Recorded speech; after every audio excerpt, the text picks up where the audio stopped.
Welcome back. President-elect Joe Biden is defending his son during inquiries about his business dealings with foreigners.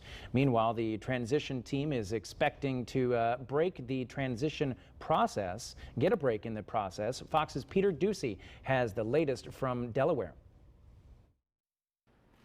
Biden national security officials hoping to get a lay of the land at the Pentagon had transition meetings called off.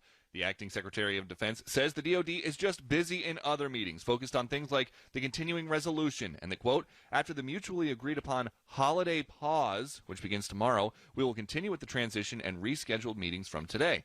The Biden team says that's not what happened. There was no mutually agreed upon holiday break. The federal investigation into Hunter Biden's tax affairs may stretch from the transition into Biden's term, but the president-elect insists he'll try to work with Republicans when asked about the ones who may use that investigation as a cudgel against him. We have great confidence in our son. I am not concerned about any accusations been made against him. It's used to get to me. I think it's kind of foul play, but look, it is what it is, and he's a grown man. He is the smartest man I know. I mean, in pure intellectual capacity.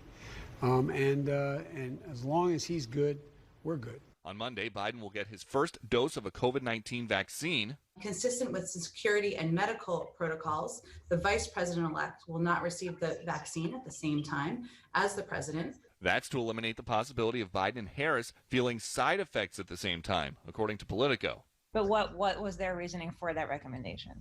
That they should do not do doses at the same time. I'm not going to go into more details than that. The Biden family Christmas celebration will be slimmed down in Delaware, but the Future First family is trying to keep some traditions going. And then the tinsel, I mean, he's like so particular, like One strand at a time. You can't See? throw it on there.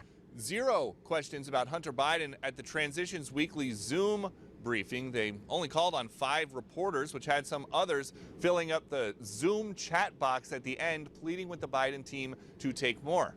But they didn't. And Fox has still never been called on at any of these weekly transition briefings. In Wilmington, Delaware, Peter Doocy, Fox News.